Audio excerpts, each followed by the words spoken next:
¿Qué tal? Muy buenas noches a todos. Gracias por seguirnos en un programa más. El día de hoy tenemos un tema bastante interesante y propio de la coyuntura, ¿no? Que se va a celebrar el día de mañana, 8 de marzo, el Día Internacional de la Mujer. Para esta oportunidad, nosotros hemos creído conveniente, desde Remembranzas, tocar este tema, sin dejar pasar por la importancia que tiene la mujer en la sociedad peruana a través de los tiempos, ¿no? Por esta razón, hemos querido titular el programa de hoy como Reflexiones sobre la conmemoración por el Día Internacional de la Mujer, ¿no? Fecha que lo ha establecido justamente las Naciones Unidas por todas las largas luchas que han ofrecido mujeres, ¿no? Poniendo la cara justamente para lograr un conjunto de reivindicaciones muy bien merecidas, ¿no? Eh, Joel va a presentarse, a presentar a nuestras invitadas y a iniciar entonces con la ronda de preguntas. Te doy la bienvenida, Joel, y te doy el pase. Tu audio. Perdón. Muy buenas noches, Juan. Muy buenas noches, Paola. Como tú indicas, el día de hoy es un programa dedicado a esta fecha que está muy próxima, el día de mañana, que es la conmemoración por el Día Internacional de la Mujer. Hay algunas acotaciones importantes. Como todos saben, el contexto internacional en el que surge este evento, en el que se logra formalizar como una fecha de celebración, en algunos casos conmemoración, en otros. Y no queríamos dejar pasar la oportunidad para presentar a dos compañeras, dos colegas, quienes nos van a dar su visión con respecto a lo que significa esta conmemoración hoy en día en el Perú en este año 2023. Quisiera presentar en primer lugar a Jacqueline Guevara, quien es especialista en gestión administrativa, en sistemas integrados de gestión, es licenciada en historia, magíster en gestión pública y actualmente está llevando el doctorado en gestión pública y gobernabilidad. Tiene amplia experiencia trabajando en el sector público y privado. Al mismo tiempo, quiero presentar también a una compañera de la Casa de Estudio de San Marcos, a Raquel Quispe Andía, quien es egresada de la Maestría de Política Social de la Universidad de San Marcos, licenciada en Antropología por la misma Casa de Estudio. Tiene experiencia en educación superior, gestión social en programas sociales del Ministerio de Educación, Trabajo y Vivienda, y se ha desempeñado en zonas rurales como urbanas. Un saludo a las dos colegas y quisiera comenzar con una pregunta muy puntual, ¿no? Que es la que quisiera que pudiéramos explayarnos un poco, ¿no? A partir de un hecho que quisiera yo remarcar con bastante énfasis.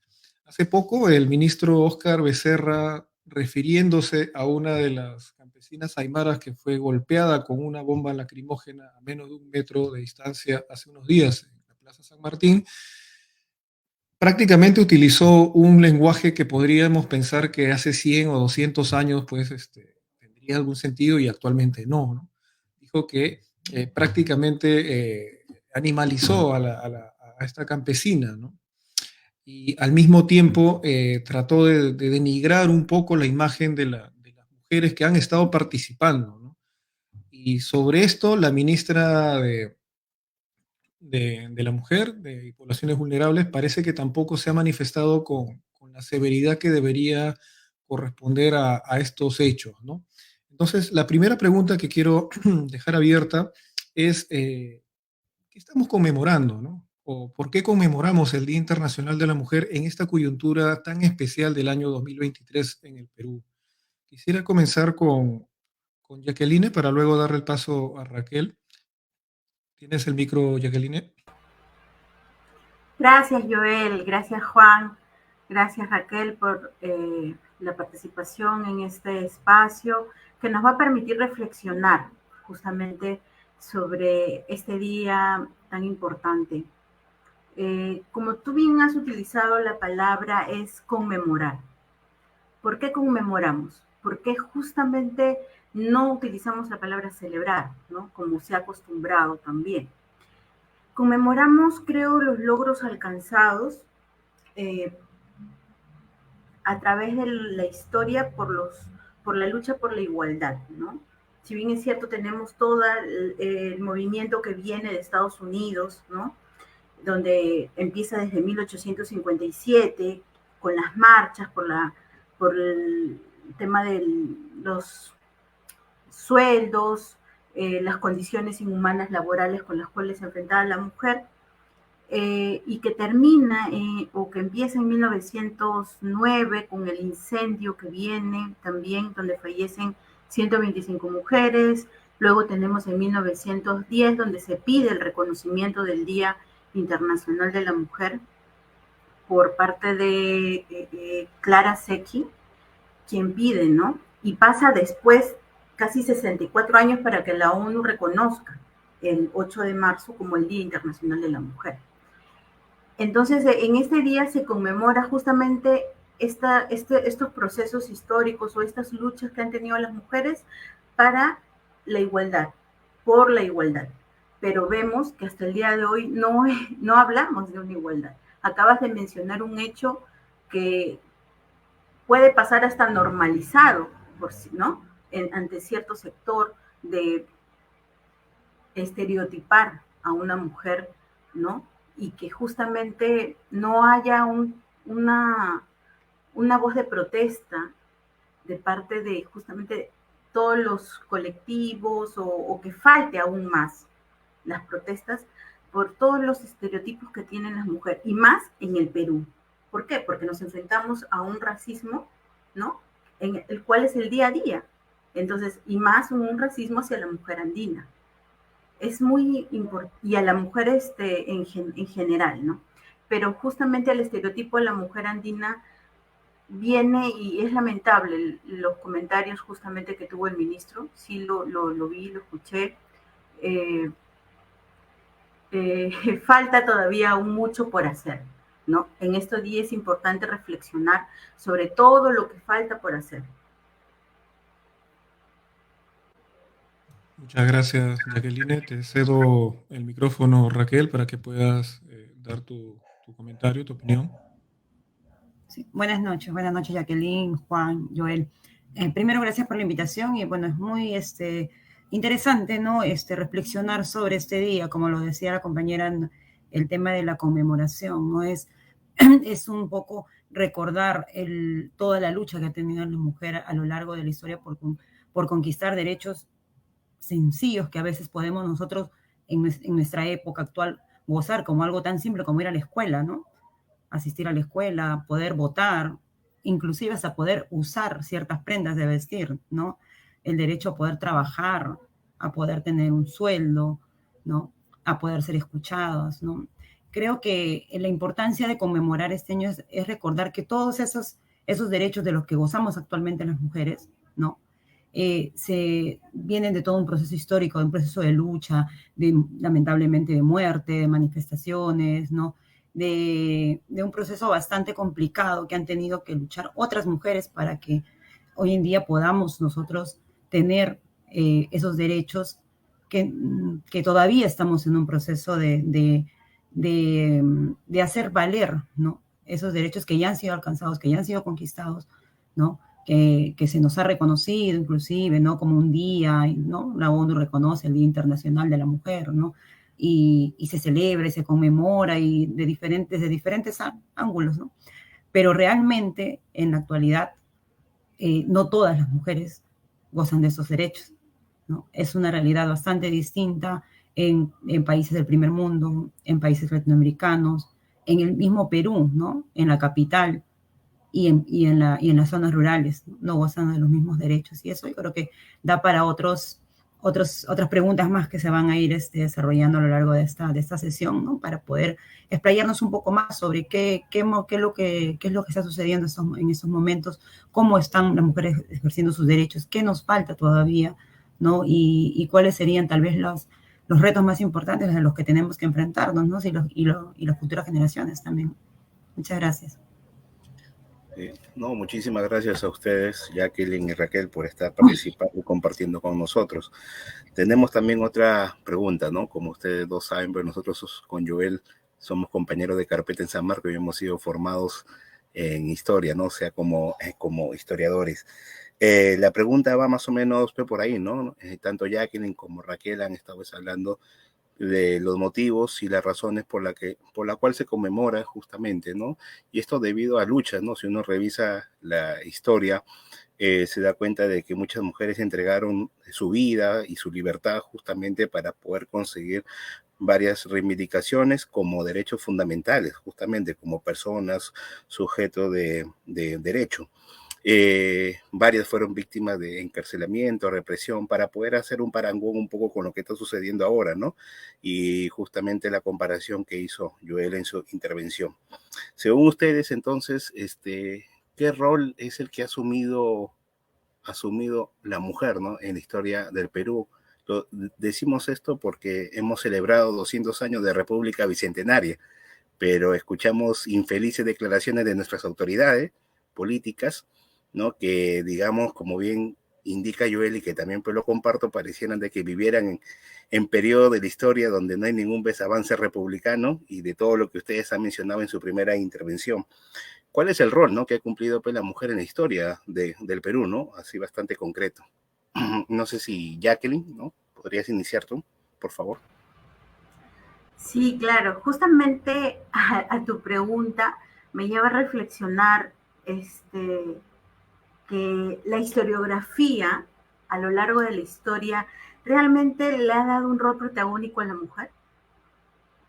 Más bien yo creo que la ha invisibilizado o la ha estereotipado.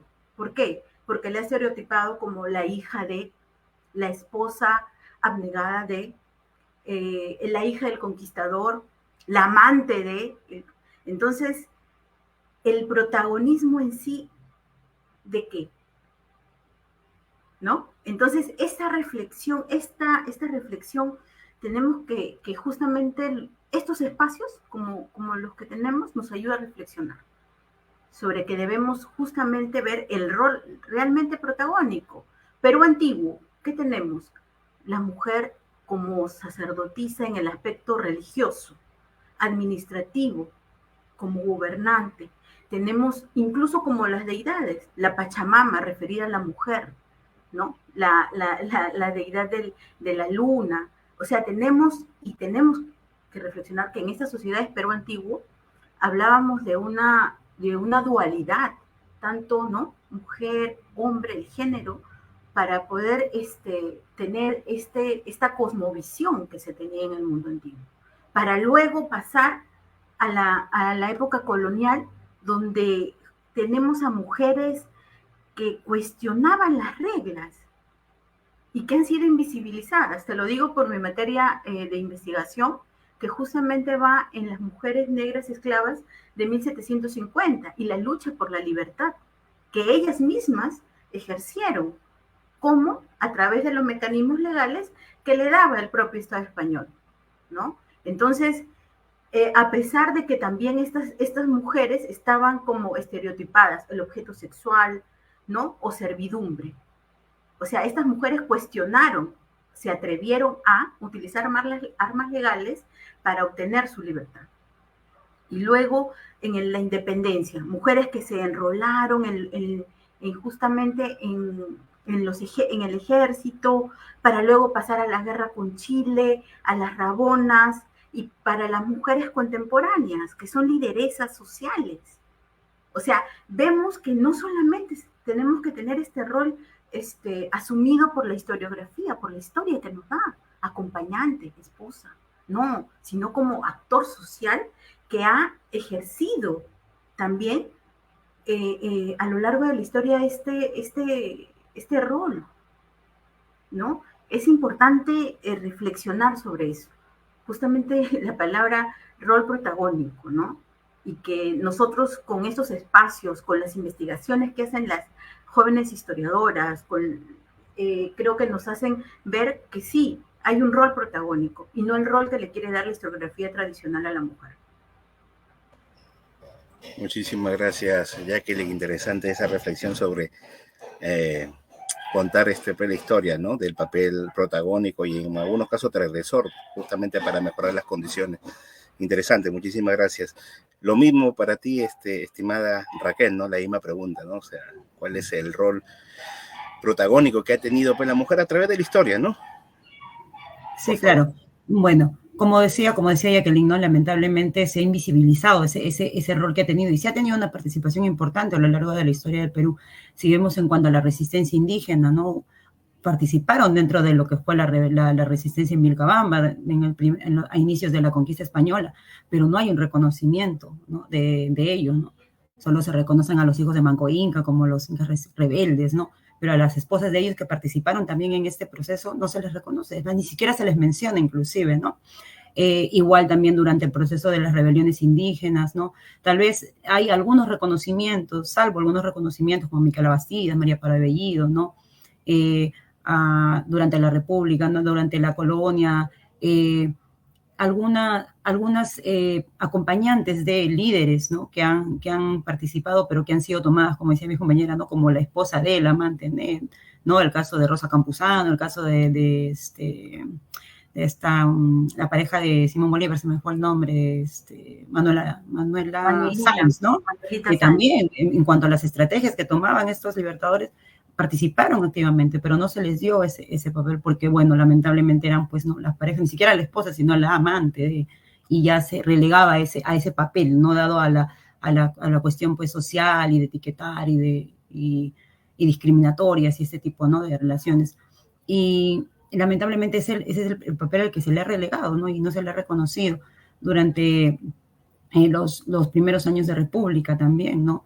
Algunos líderes que gobernaron el Perú también tuvieron acompañantes que apoyaron en cuanto a toma de decisiones, ¿no? Ahora en el contexto actual, ya hablando más del siglo XX, XXI, la mujer ha ido desempeñando roles importantes en cargos públicos, liderando movimientos sociales, ¿no? de reivindicación de sus derechos, ¿no? Y cuando escuchamos estas declaraciones que justo acababan de mencionar a inicios de la presentación sobre este maltrato hacia la mujer andina o aymara, me parece que no es la primera vez, ¿no? No es la primera vez, y ha venido inclusive de una mujer también, ¿no? Recuerdo las palabras bastante desagradables de Marta Hildebrand en su momento, ¿no? Cuando una congresista habló en su idioma nativo, ¿no? Y aquí hay una doble discriminación, ¿no? En esa de una mujer hacia otra mujer y también por el origen étnico, ¿no? Entonces, a lo largo de la historia hemos tenido un rol protagónico, ¿no? Como mujeres, pero lamentablemente no se ha reconocido esto, ¿no? Salvo algunas excepciones, ¿no? Que sí se toman en cuenta y se hablan, ¿no? Y es más, hay algunas publicaciones, pero son muy pocas sobre el papel que desempeñaron las mujeres en las rebeliones indígenas, en el proceso de independencia del Perú, ¿no? Y en la formación de la República. Gracias. Muchas gracias. Quería, a propósito de una de las palabras que han estado mencionando ambas, esta palabra de reivindicación, ¿no? Me lleva a recordar un poco un ensayo que tal vez ustedes conozcan, que se titulaba ¿Quién le hacía la cena a Adam Smith?, que es un ensayo de Catherine Marcal que nos trataba de dar un enfoque diferente de la economía, ¿no? Mientras podemos hablar de un economista que puede producir un gran enfoque teórico que aporta a la humanidad, el mismo Adam Smith hablaba de su madre que le hacía la cena. Si reflexionamos un poco, desde la madre que le hacía la cena o la esposa que le acompañaba y participaba en actividades no remuneradas o no consideradas como un trabajo, la reivindicación partía del hecho de que debía reconocerse el carácter relevante que tiene la actividad, por ejemplo, doméstica, a la que estuvo confinada las mujeres durante buena parte de nuestra historia, y que actualmente parece que sigue siendo latente.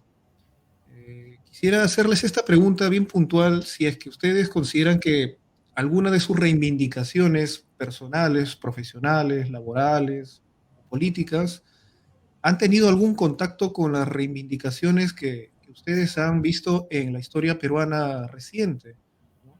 Quisiera darles el espacio para que puedan hablarnos un poco de esas reivindicaciones suyas, ¿no? Propias, que pueden decirnos un poco de la reivindicación y la lucha de la mujer en un entorno, en un país tan curioso como el peruano, eh, porque tenemos un público que tal vez no comprende bien este abanico de temas, ¿no? Que está involucrado dentro de lo que es la palabra reivindicación, ¿no?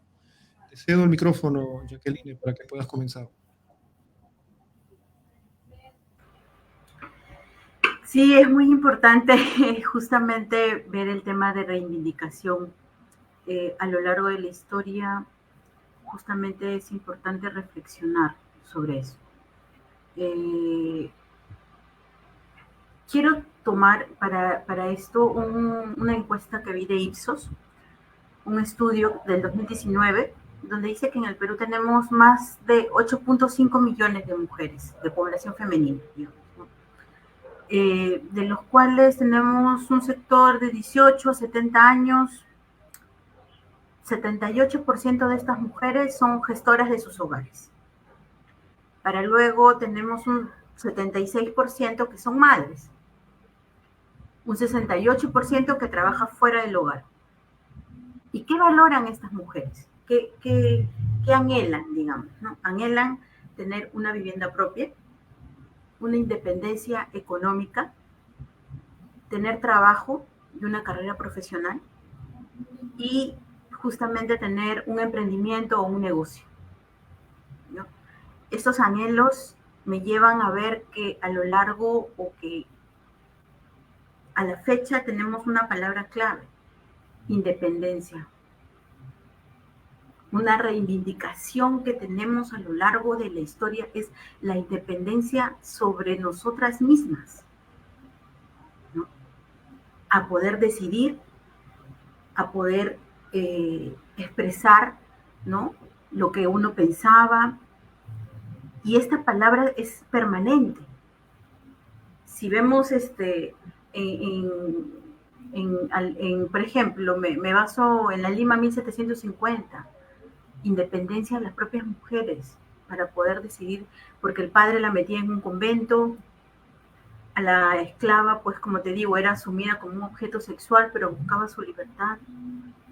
Pasamos a años posteriores y vemos esta palabra que vamos a seguir seguramente viendo a lo largo de nuestra historia, ¿no? ¿Por qué? Porque este tema es muy cultural y implica muchos análisis multidisciplinarios, no solamente el histórico. El enfoque histórico es cierto, el que nos va a dar un aporte, pero para ver todo este es un tema muy multidisciplinario y es bien importante el tema para trabajarlo desde varios aspectos, ¿no? Porque dicen en la sociedad lo último que cambia son las ideas. ¿No? Es lo último, es lo último. Y recién para que veamos cómo se mueve una estructura mental en una sociedad, pues tiene que pasar varias generaciones. Y de repente, justamente, estas luchas que hicieron estas mujeres al día de hoy, ¿han hecho un cambio? Sí. Las luchas que haremos y seguiremos haciendo todos estos años servirán para las niñas las niñitas de 5, 0 años, 1 año, sí, servirán. Y así sucesivamente. Pero justamente creo que esta palabra independencia es una de las principales reivindicaciones que tenemos las mujeres peruanas. ¿Por qué? Porque tenemos que decidir sobre nosotras mismas y luchar contra los estereotipos que nos han asignado. O luchar también sobre a veces las mismas ideas que tienen otras mujeres para con nosotras mismas, ¿no? Como conversábamos con un grupo de historiadoras, ¿no? El rol de madre, el rol de hija, ¿no? O sea, tienes que cumplir con una sociedad y si no cumples, si no eres madre, ¿por qué no quieres ser madre? Y si eres madre, ay, ¿cuántos hijitos vas a tener? O sea, cositas, como decía la compañera, que son de repente fáciles para otras personas, para otras, para las mujeres no son fáciles porque nos enfrentamos a nosotras mismas como género.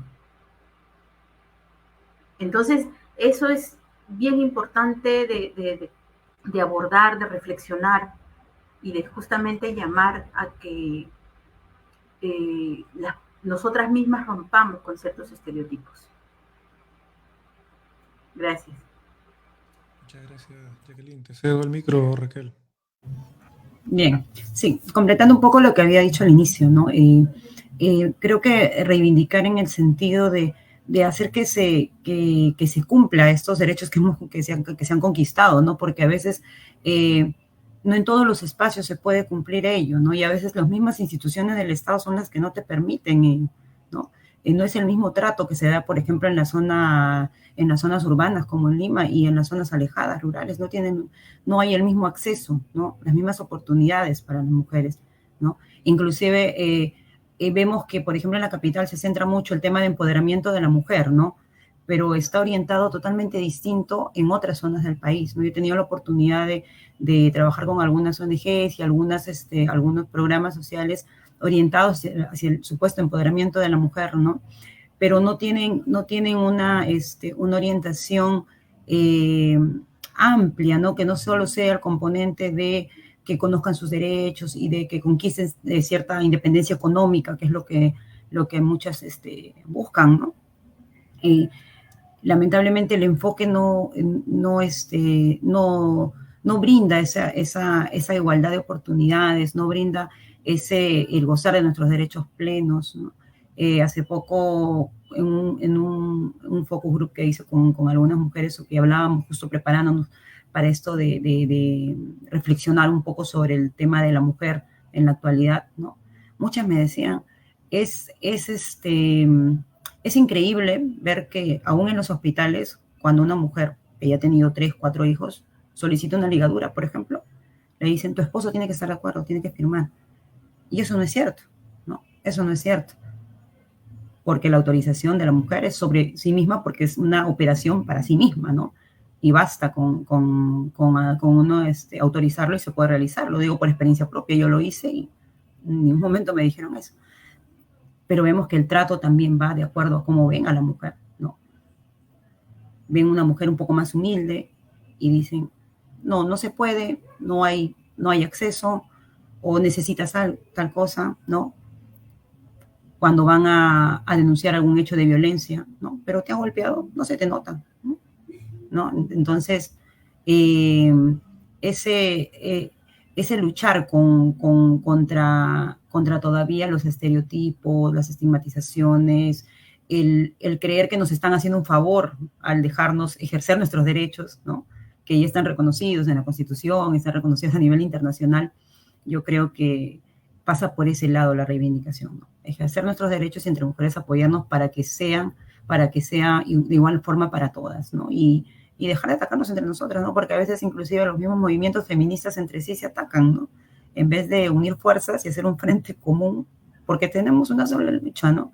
Que es alcanzar, como decía la compañera, independencia, libertad, de poder vivir una vida plena y luchar para dejar un camino, ¿no? Trazado para que las futuras generaciones puedan gozar de esos derechos y conquistar nuevos, ¿no? Y buscar una verdadera igualdad, ¿no? En todo nivel educativo, económico, político, ¿no? De participación en cualquier ámbito. Muchas gracias. Muchas gracias a ustedes por las participaciones. La semana pasada les cuento, y bueno, los que siguen ahí este programa, teníamos de invitada a Rocío Maldonado, que también conoce una serie de temas al respecto, ¿no? Y tengo entendido que ha hecho pues estudios, ¿no? Sobre género y demás. También samarquina ella, ¿no? De trabajo social. Y bueno, se está especializando en el extranjero, también haciendo estudios de posgrado, doctorado. Y estábamos conversando Joel, ella y yo, justamente, y salió la situación actual del país, ¿no? De un resurgimiento, arremetida, o el término que mejor calce, sobre una posición conservadora, que afecta a muchas cuestiones de la vida social, la vida política, ¿no? Hasta la vida precultural, ¿no? No entender por qué salen mujeres, ¿no? Con bebés, ¿no? Marchando, ¿no?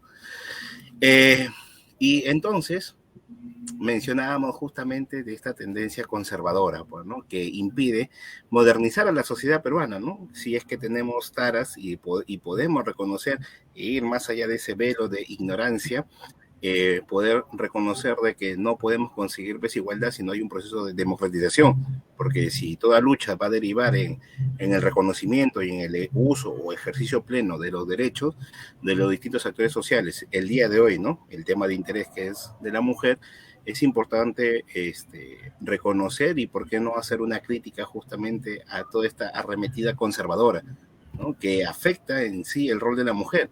Escuchándolas ahora en sus participaciones, son conscientes ustedes dos, pues, ¿no? Que se han dado una serie de medidas, muchas ya de carácter legal, porque lo han oficializado, en contra de la mujer, ¿no? Muchas de ellas todavía con bastante tinte no solamente jurídico, sino hasta religioso, llevado hacia las decisiones públicas o del Estado. Dicho esto, entonces, ¿cómo ustedes dos perciben la reacción conservadora contra la lucha reivindicativa de las mujeres peruanas en el Perú de hoy?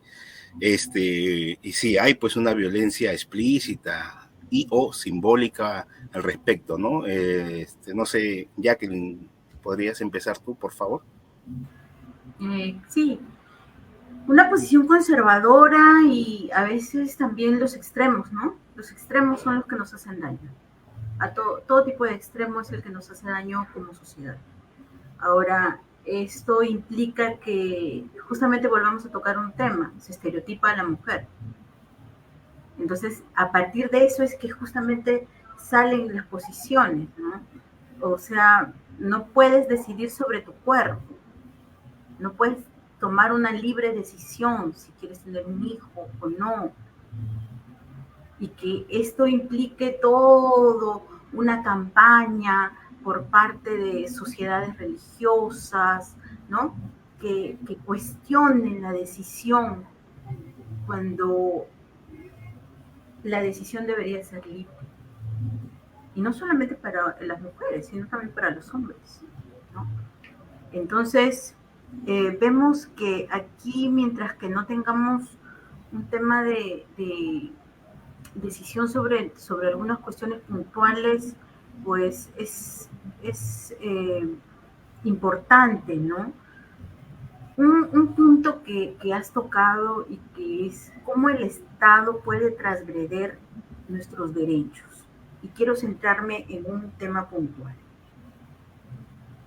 Cuando una mujer sufre un acto de violencia sexual,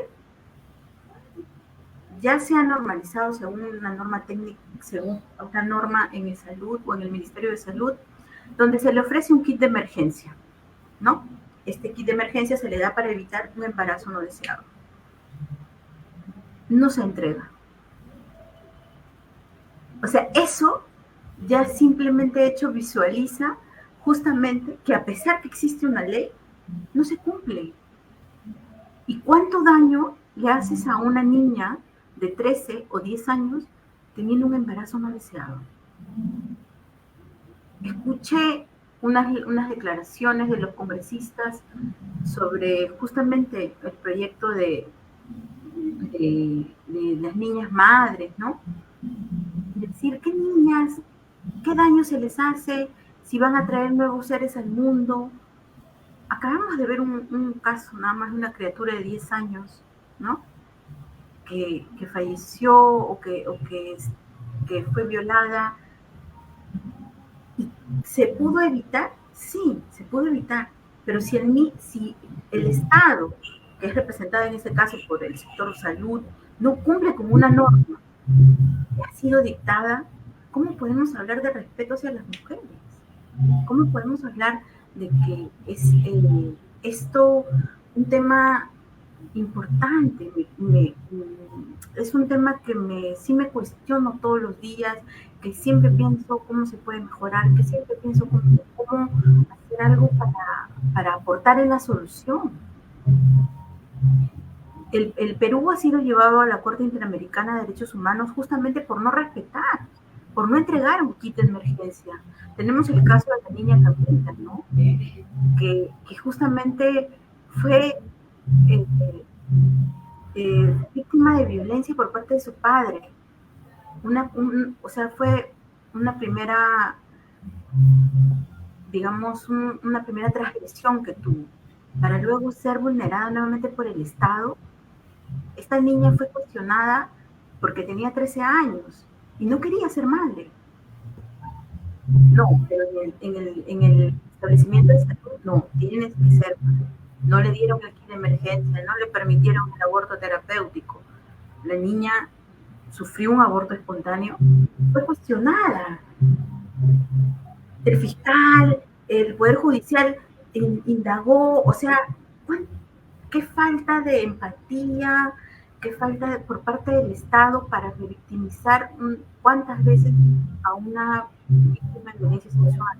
Porque las mujeres no solamente nos enfrentamos al tema del estereotipo, nos enfrentamos a los casos de violencia sexual, violencia física, ¿no? Llegar hasta el feminicidio. Luego tenemos el tema de reivindicaciones laborales. Es un conjunto, un bagaje de temas que son importantes y que justamente debemos empezar, y vuelvo a reiterar, de tener un enfoque multidisciplinario para poder solucionarlo, porque es un tema muy cultural, ¿no?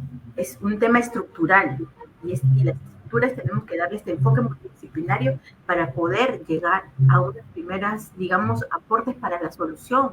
Los problemas los vemos todos los días, y la normalización de las violaciones, de la violencia, se ha hecho. O sea, como la gente dice, sí, la violaron, sí, le pegaron, sí, la mataron. Se está normalizando esta violencia. ¿Cuán grave es que nuestra sociedad pueda normalizar esto? Me preocupa, es un tema que creo que nos debe llevar a todos los profesionales a reflexionar desde todos los enfoques,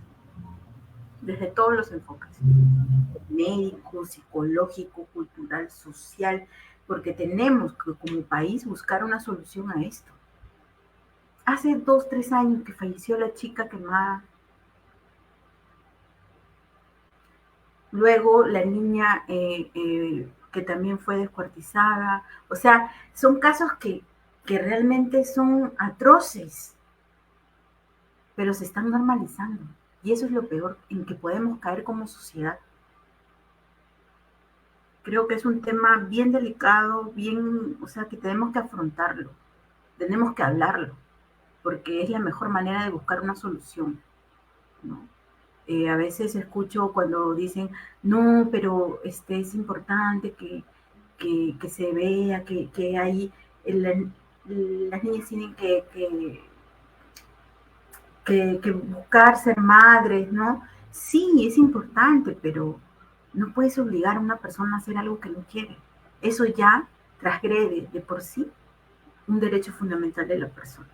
Y mientras que este Estado no respete los derechos de la mujer, no podemos celebrar ni hablar de que vamos avanzando, porque es el mismo transgresor, nos violenta todos los días, ¿no? Entonces, es importante reflexionar sobre ello. Sí, muchas gracias, Jacqueline, ¿no? El tema de la violencia sexual es uno de los tantos aspectos, pero también es uno de los más notorios, pues, ¿no? Es el más evidente, no solamente en la estadística, como data fría y dura, sino también en la cotidianidad, ¿no? En esas relaciones diarias que damos, ¿no? Me hiciste recordar esta parte también de que hasta en las instituciones del Estado hay un sinfín de denuncias de acoso y en muchos casos ya abuso, ¿no? El delito cometido. Prueba de ello es un congresista acusado que en un primer momento fue, ¿cuál es el término que se utiliza? Blindado, ¿no? ¿No? Protegido, blindado para que el acusado, pero fue tanta ya la presión, ¿no? Porque se realizó la violación sexual. Como esos casos, ¿no? Hay un sinfín, pues, ¿no? Igual, ¿no? Para ir avanzando, Raquel, ¿no? O sea, ¿cuál es tu opinión, tu apreciación personal y crítica sobre este resurgimiento de un conservadurismo que atenta justamente, ¿no? En la defensa y en los derechos de la mujer? Bien, gracias. Sí, justo viendo, bueno, voy a dividir en dos partes, ¿no? La parte de estos sectores conservadores que están resurgiendo con todos esos estigmas, ¿no? sociales en general, no solo sobre la mujer, sino de diferentes ámbitos. Y por otro lado, el tema del Estado, ¿no? Cómo está atentando y nos está también atacando a la vez, ¿no? Al no tomar en cuenta, ¿no? Nuestros derechos y al no atendernos cuando se les solicita. Primero, esos sectores conservadores, lamentablemente, pues, que son reconocidos, que son más cercanos, pues, a los diferentes grupos religiosos, no avalados con ello, que consideran que el tema de defender la familia para ellos no es superior a cualquier otro derecho, ¿no? Como decía mi compañera, o sea, pensar de que estás atacando la vida porque una niña que ha sido agredida sexualmente, ¿no? Tiene que tener la obligación de traer vida a este mundo, una vida que no ha buscado y que ha sido producto, ¿no? De esta agresión. Entonces no tiene sentido, ¿no? Primero por el origen de cómo surge esa vida y segundo por que en muchos casos son niñas, ¿no? Son niñas. A mí, la verdad, me toca mucho ver que todavía hay gente que piensa que es normal, que deberían ¿no? de tenerlo, si no, lo dan en adopción, no es así. O sea, no tiene por qué una niña pasar por un embarazo que no desea. Así no quede criando al niño, ¿no? Yo tengo una hija adolescente y la verdad no me imagino una situación así, pensar que eso es normal, ¿no? No, bueno, es pobrecito el bebé, no tiene la culpa. No, y la niña sí tiene la culpa, la niña sí tiene que asumir esto que no buscaba, ¿no? Entonces, estas posiciones conservadoras no solo nos hacen daño a la mujer, sino a la sociedad en general porque nos retrasan cuando se ha querido hacer modificaciones, ¿no? en la normativa, no solo con respecto a la mujer, sino a diferentes enfoques, cambios de repente a nivel educativo, ¿no? Estos sectores conservadores salen, ¿no? O sea, son oportunistas porque surgen en los momentos justos cuando se quiere, ¿no? Hacer algún tipo de cambio, ¿no? Como diciendo, el mantener el status quo, ¿no? Dejarlo ahí, ¿no? Entonces salimos nosotros a defender la estabilidad, ¿no? Lo lineal, lo concreto. No sé si a veces eso como sociedad nos retrasa, no nos ayuda. Lamentablemente vivimos en un país de doble moral, ¿no? Porque mientras nos espantamos por ciertas cosas, tapamos otras cosas que sí esos sectores conservadores se presentan, ¿no? Temas de que ha habido agresión sexual dentro de iglesias, ¿no? Que están detrás de estos movimientos conservadores, inclusive. Y yendo al otro lado, que comentaba también Jacqueline sobre el tema de la agresión que sufrimos por parte del Estado, ¿no? Justo a principios de año participé en un estudio que hablaba acerca del tema del aborto, ¿no? Y en muchos casos, algunas de las participantes manifestaban que habían pasado por abortos espontáneos, ¿no? Que tal vez no habían dado cuenta del embarazo y cuando ya habían signos, ¿no? de este aborto espontáneo, recurrían a un establecimiento de salud y una mujer que va con un aborto espontáneo en el establecimiento de salud automáticamente, ¿no? Es catalogada criminal, quiso abortar, matar al niño, es más, no los reciben, ¿no? Los tienen esperando, la mujer está desangrando, está ahí esperando un turno en emergencia, ¿no? Entonces, creo que los mismos servidores públicos, ¿no? En este caso los médicos, ¿no? No dan la atención necesaria, ¿no? Y inclusive amenazan con llamar a la policía, ¿no? Porque eso es un acto, ¿no? delictivo, es atentado contra la vida, ¿no? Por más que el paciente se trata de explicar que ha sido, pues, no espontáneo. Yo creo que los médicos no son jueces, ¿no? Los médicos deben de atender y cumplir con su labor de atender la vida humana, ¿no? En una emergencia, investigación, después darán si es que ha habido un caso o no. Y eso también es más parte, ¿no?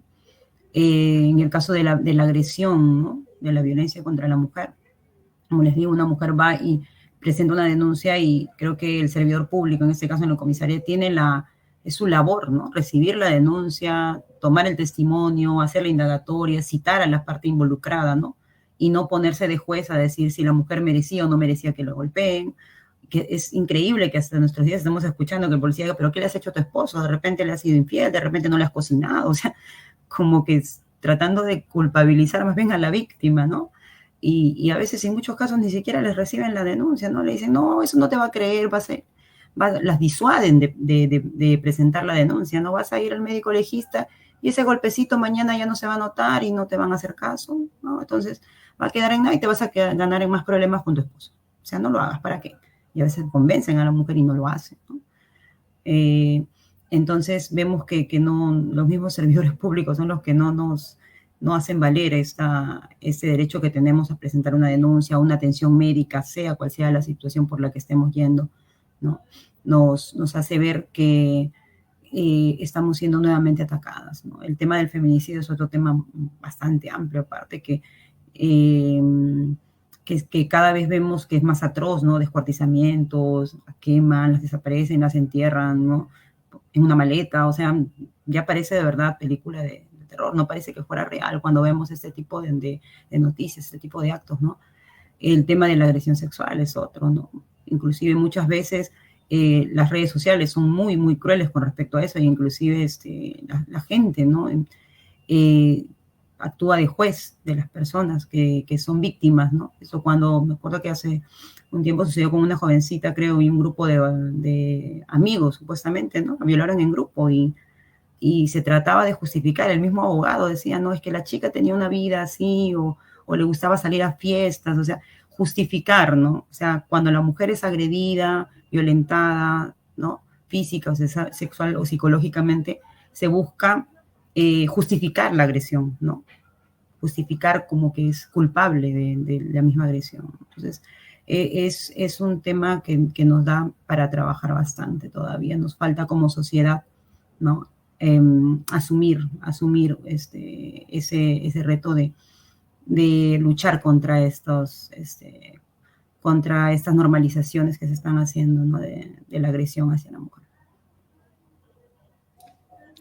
Interesante las participaciones y pareciera, ¿no?, que a nivel de sociedad estamos fallando.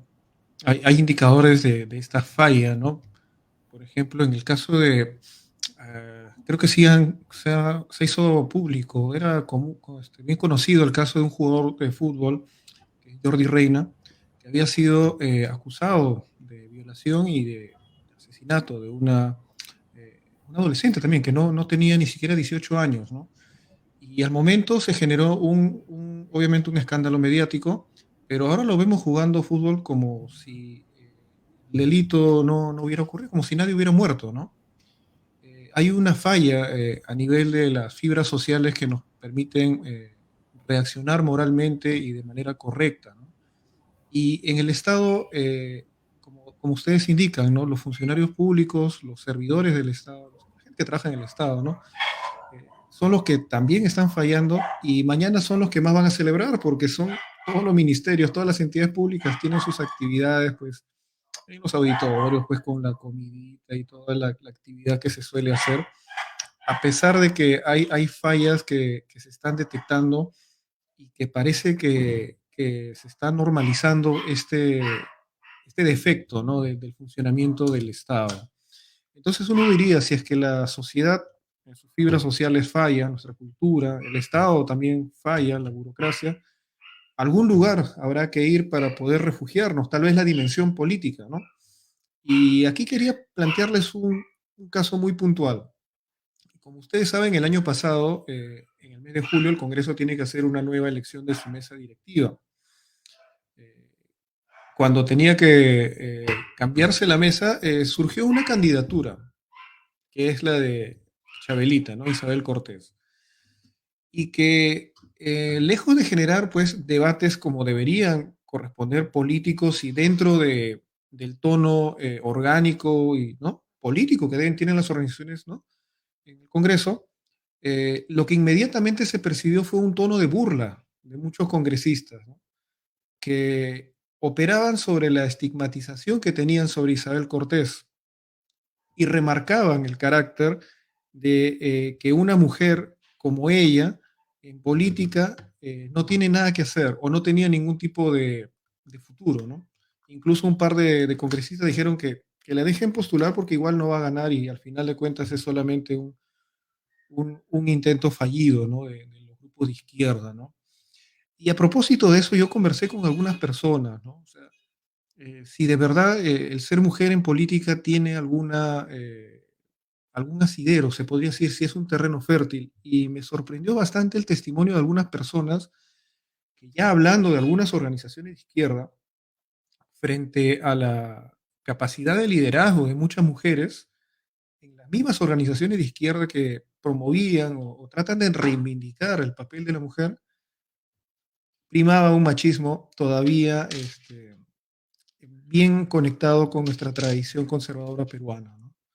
Es decir, que el caso de Isabel Cortés postulando a la mesa directiva del Congreso no era un caso aislado, sino que parecía que de verdad en materia política también estamos o estuvimos fallando, ¿no?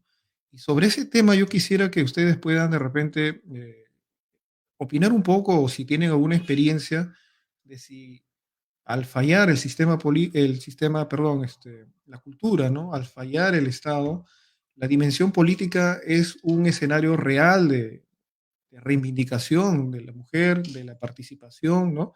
Y de la igualdad que tanto se busca, ¿no?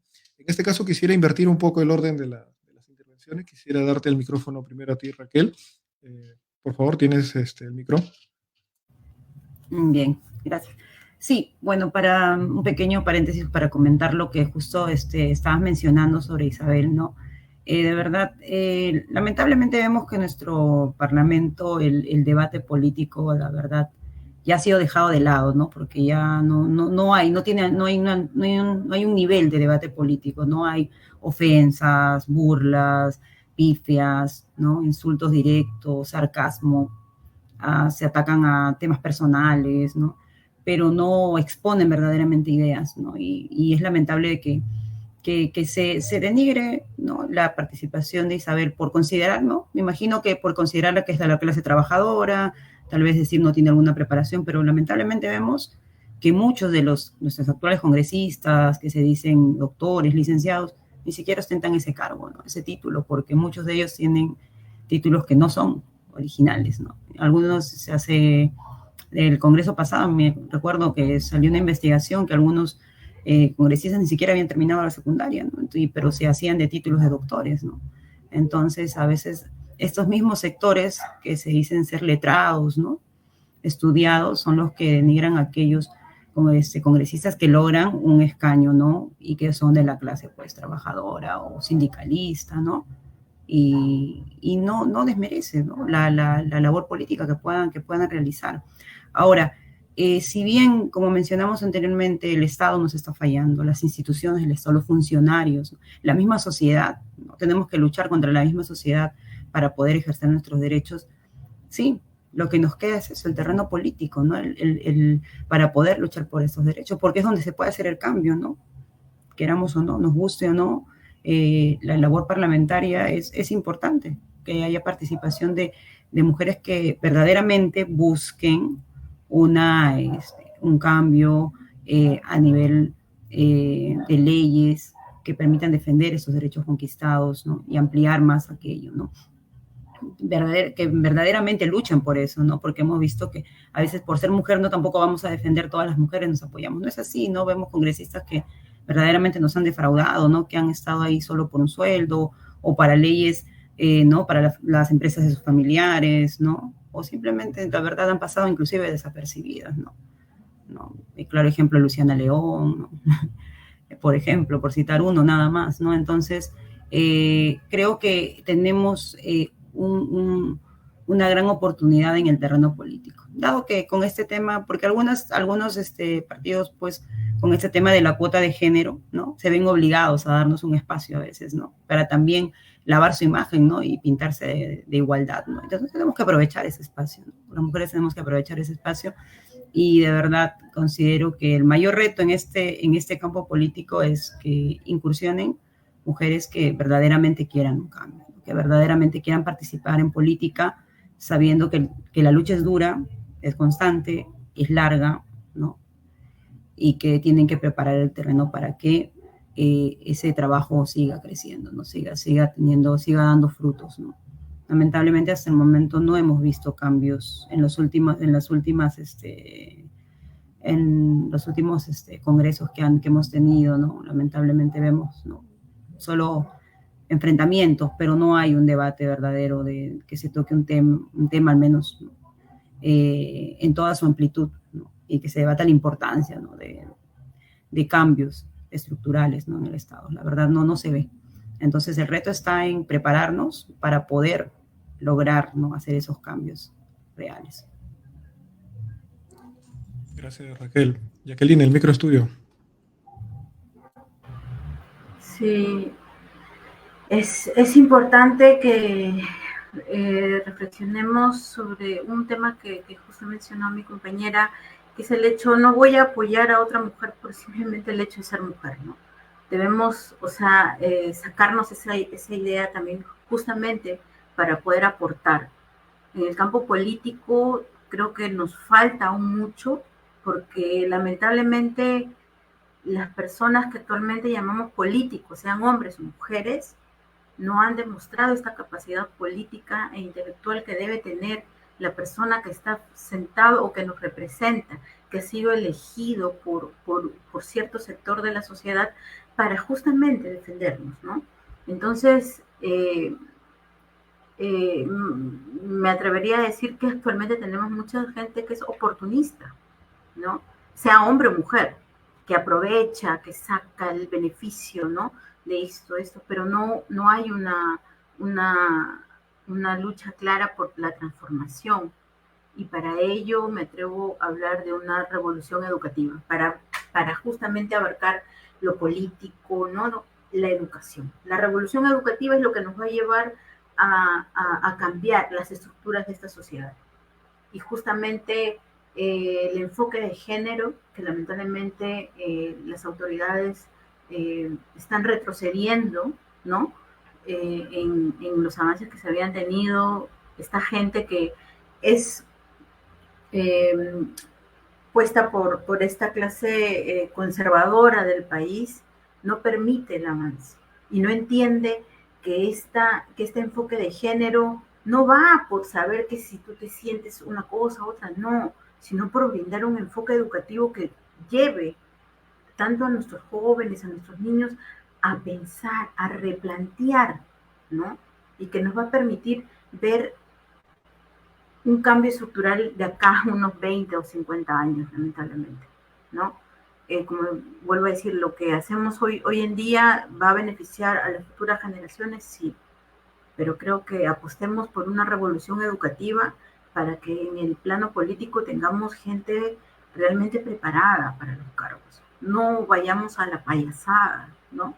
A la criollada de elegir o eso. Nos falta mucho aún como sociedad. Tenemos muchos problemas, pero aportemos también desde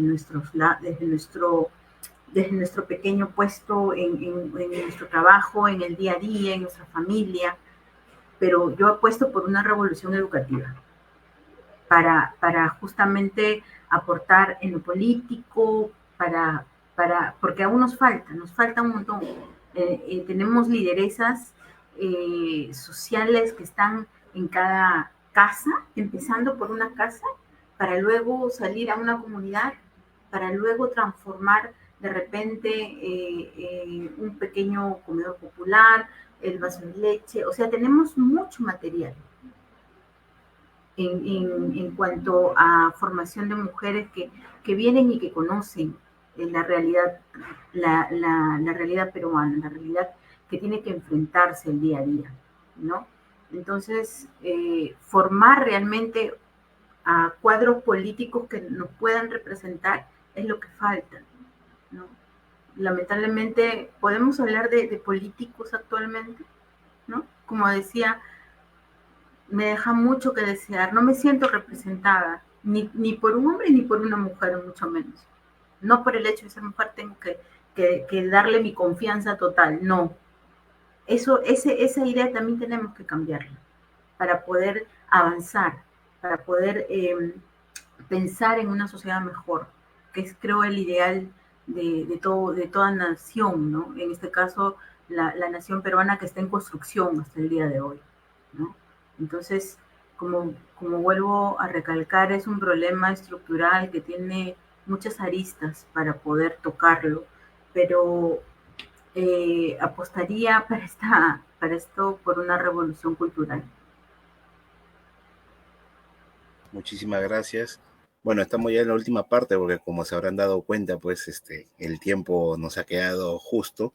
Simplemente hacer una breve síntesis y luego pedirles ya para poder finalizar sus apreciaciones últimas, justamente sobre lo que nosotros hemos titulado pues el día de hoy, ¿no? Y lo que ustedes han hecho, ¿no? Reflexiones sobre la conmemoración por el Día Internacional de la Mujer, ¿no? Sé de que a veces la realidad es bastante compleja, pues, ¿no?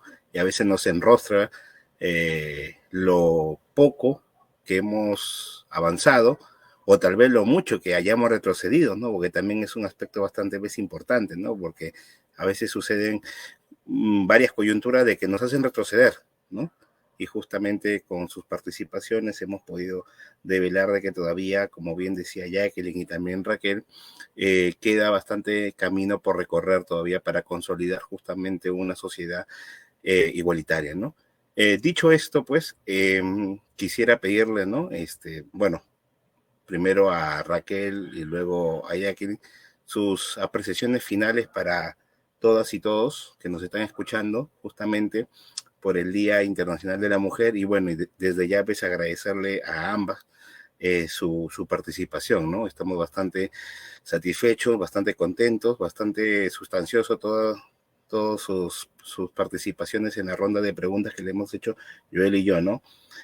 Bueno, antes de cerrar, ¿no? Le damos el pase para que den palabras finales por el Día de la Mujer a Raquel primero y luego a Jacqueline, ¿no? Raquel, por favor.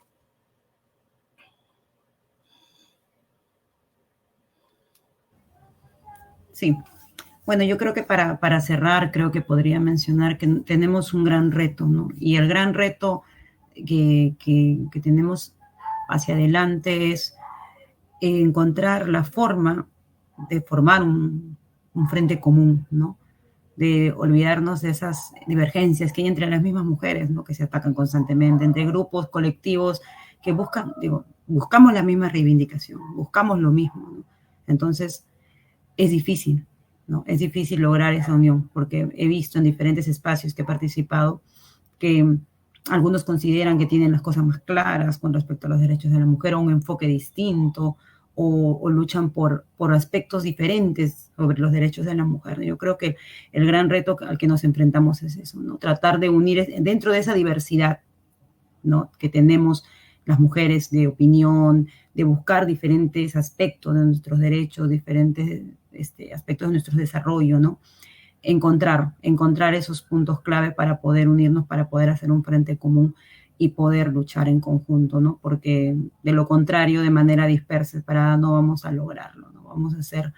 Vamos a debilitarnos más, ¿no? Como movimiento yo creo que deberíamos de buscar esos puntos para poder enlazarnos, ¿no? Y por otro lado, como mencionaba Jacqueline, el tema educativo, ¿no? Muy importante, pero no solo que hay una revolución en cuanto al enfoque de la educación, sino también al acceso a la educación, ¿no? Al acceso a que se descentralicen los recursos educativos y que llegue a todos lados, ¿no? Porque he tenido la oportunidad de viajar por diferentes partes del país, en la zona andina y amazónica, y es lamentable ver cómo es no solo el tema de infraestructura, sino el tema también de plazas docentes que se asignan y del acceso a educación, ¿no? Tienen que viajar horas para ir a un colegio, ¿no? Y a veces se prefiere dar acceso a los varones que vayan y las niñas se quedan en casa, ¿no? Entonces, hasta en eso, ¿no? Si tenemos una reforma educativa y más presupuesto, ¿qué hacemos con eso si no llega a todos, ¿no? Entonces, tiene que ir de la mano esas cosas. Yo creo que ese es un gran reto, ¿no? Realizar esas reformas a nivel educativo, el acceso igualitario a la educación, a las oportunidades y lograr que como mujeres hallemos esos puntos en común para formar un gran colectivo y poder defender los derechos ya conquistados, poder defendernos de esas agresiones que sufrimos por parte de los funcionarios que no nos permiten a veces agarrar nuestros propios derechos, ¿no? Y gracias, chicos, por la invitación. De verdad ha sido un gusto compartir este espacio con ustedes, con Jacqueline, Juan, Joel. Muchas gracias. Muchísimas gracias a ti, Raquel, por brindarnos tu espacio, tu tiempo, ¿no? Y bueno, compartir. Esperamos en una próxima oportunidad también volverte a tener. Bueno, finalmente con Jacqueline, tus apreciaciones finales para que las compartas también, por favor. Sí, agradecer el espacio brindado por Juan, por Joel, a Raquel, por compartir también y reflexionar, porque justamente estos tipos de eventos, de charlas, nos van a llevar a buscar o visibilizar los problemas a los cuales nos enfrentamos. Justamente el reto que tenemos es reflexionar sobre estos problemas, abordarlos, conocerlos, hasta interiorizar, ¿no? O sea, tener todo ello bien claro para saber por dónde abordar las soluciones. Me sumo a lo que dice Raquel, el enfoque educativo y el acceso a la educación es el cual nos va a brindar el mayor soporte para todo lo que necesita nuestro país. Cuando haya verdaderamente un enfoque educativo, un enfoque de igualdad de género que le permita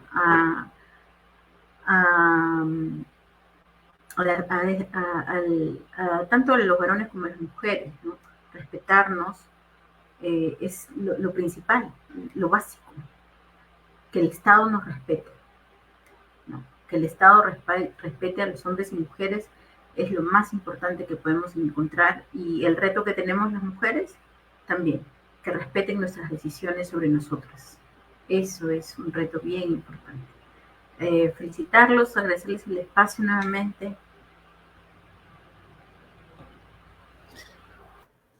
Bien, nuevamente muchísimas gracias. Ha sido un tremendo placer tener a dos compañeras, ¿no?, de las ciencias sociales, hablando y reflexionando justamente de la importancia de la conmemoración del Día de la Mujer, ¿no? Día Internacional de la Mujer, ¿no? Y gracias. Bueno, y avisarles, ¿no?, antes de culminar, ¿no?, de que nos vamos a ver en un próximo programa todos los martes a las 8, ¿no? Cierro mi participación para que Joel diga unas últimas palabras y cerremos este programa. Gracias. Muchas gracias. Solamente reiterar el agradecimiento. Me siento muy contento de haber compartido el espacio con ustedes y queda abierta la posibilidad, tal vez en un próximo programa, con algún tema un poco más delimitado también, volverlas a invitar. Esperamos con su participación y para qué, estamos muy agradecidos con todos los aportes que nos han dado. Muchas gracias y hasta luego. Hasta una próxima oportunidad. Gracias, Raquel. Gracias, Jacqueline. Muchas gracias.